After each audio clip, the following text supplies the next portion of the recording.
let's move into a slightly traumatic period. I mean, we've had enough of them, but this is one. This is one that is something that no one would want to go through if they had any sort of rational thinking. And it was somebody in my family, somebody quite close in my family, went to prison, and they talked about it changing their life. It's not something they were proud of, and not something I'm proud of for them, right?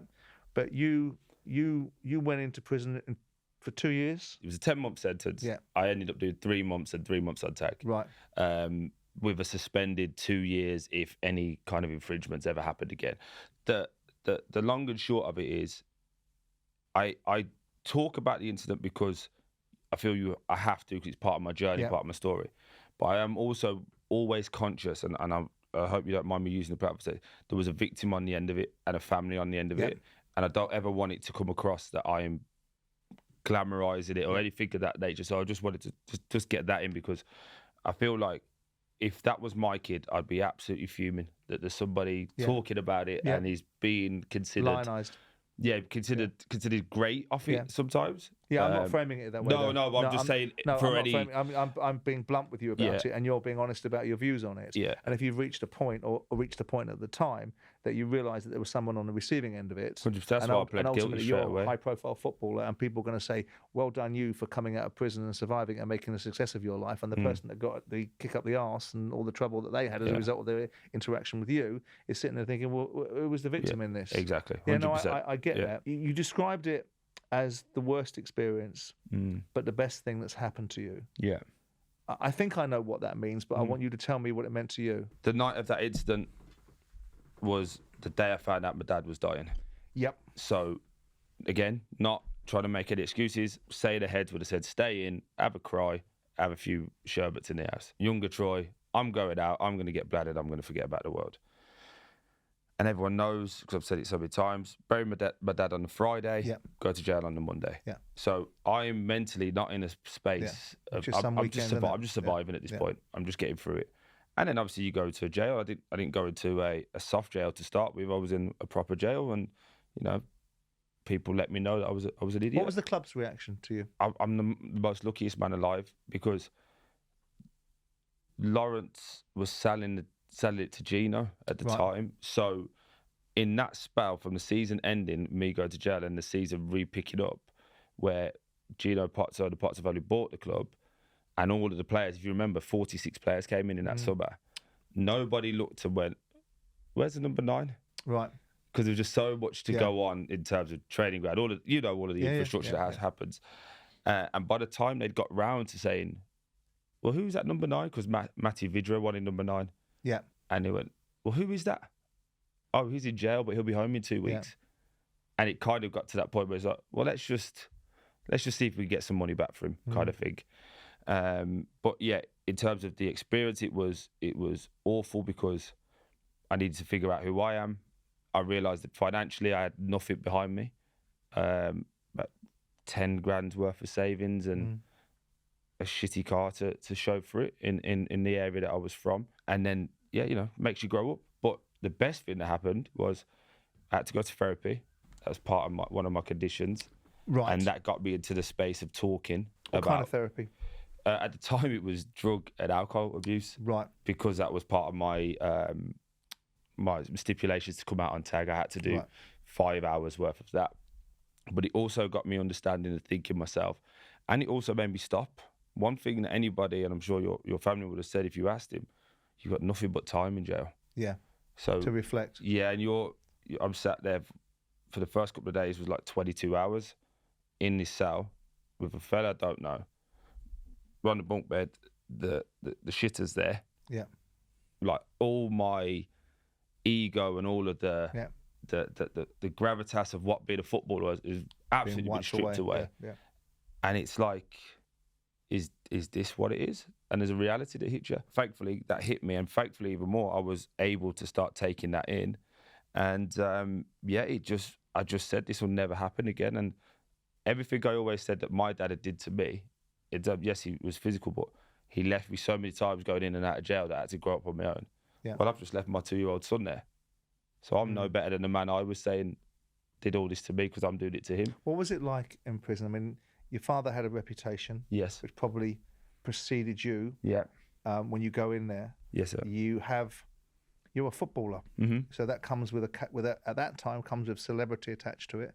Not the right celebrity, though. No, granted, but it's still there in people's minds. Of course. And a culture of people in prison that will be envious of that, including probably, I suspect, the prison guards. Yes, sir. What kind of life was that like? Did it make you a target? Again, going back to what I said earlier, yes and no. Because I had a lot of friends in there. Where I'm from, someone goes to jail for 2 years and comes back and does exactly the same. It's kind of like... Simon went to jail today. Oh, did he? That's a shame. How long did he get? 4 years. Okay. Anyway, we're going to go to the pub or we're going to watch the game. It's just so turnaroundish that it doesn't really become a big thing. Right. I get sentenced, I go downstairs, but then you're waiting for all of that van to fill up. So I was case 1. Yeah. There was 5 more cases, so I'm downstairs for a long time. Then I got off in the van. When I get there, again, take all your suit off, give all that in, but blah, blah, blah. The guy behind it is like, Deeney, because my dad didn't want us to have his last name because of his reputation. Right. My dad's last name's Burke. He said, Deeney. Are you Burke's son? I'm going, yeah. Well, you're going to be fucking trouble then, ain't you? Stamp, go. Right. What kind of trouble? I don't know. My dad kept us away from all that. What am I walking into? Shoved into this cell. You're in there for the night. It's like an overnight thing. Okay, come out the next morning. Gives me this folder of stuff, my paperwork and these bed sheets and stuff. You're in cell 9, go down there. As he opens the door, oh, by the way, they've all just got the paper, they know who you are. Yeah. Bang, shuts the door. Who? What was said in the paper? I don't know. And as soon as I'm walking through, it's like, what a fucking dickhead. You can hear them. They're not whispering. What a fucking dickhead he is being in here with us. What this and what that. Oh, this is going to be a tough time, this. So just try and keep your head down, try and get through. And thankfully, I did get through. I did 2 weeks in Winston Green Jail, which is the main jail in Birmingham. Wasn't a pleasant experience. And then I went, this was the worst part, because I didn't know you could just get moved. So I'm in my cell, got into my little bit of a routine now. Jerry McCall was coming on, I'm having a look. And Troy, you going? Where? Pack your stuff. Pack the stuff, go. Get in this van, have a little sleep in the van, wake up. I'm in Warrington. I've never been to Warrington. Where am I? Oh, up north. And now there's Manx this side, the Scousers that side, and all my friends that people I knew around here, they was all gone. Now it's just me. Oh, this could get sticky now then. So again, look after yourself. Now go to self-isolation, and it was just a case of survival. But I did say to myself, this will never happen again. Did it make you stronger, do you think? Because when I listened to that story, and I think it must be so debilitating. It's a consequence of your own behaviour, so you reap the whirlwind, right? But most people can't. Most people suffer from the fact that it's not their fault and ultimately someone else is doing something to them. I'm good at that though, Simon. Sorry to cut you. I'm good at that. Right. So like me not having a club now, probably my fault. Right. Didn't do as good as I should have done last year. Right. Do you know what I mean? Like taking account of it. Yeah. Do I blame all of it on myself? No, because you have to. There's give and take in life in any way. But the real core truths of it, the core values of it. If I got injured, what did I do wrong? You feel any trepidation when you come out going back into football?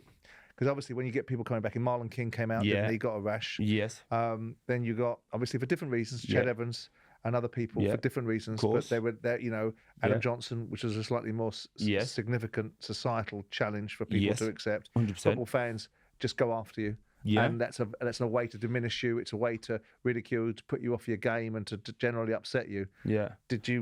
I had this like iron cast though when I came out around my mind, whether that be again fear, ego, whatever. But I'm going to make this the best version it can be.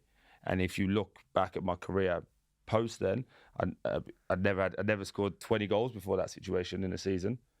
That year I come out 20. The year after, 25. The year after, 21. Promotion. Also, by the second year, I'm captain. Because now it's, again, I was on tag. So with the reflection, 7 till 7, I had to leave the house in Birmingham at 7 to get to Watford. I got in for about 8:30ish. Bang, let's do a gym session now. And Zola was the manager at the time then.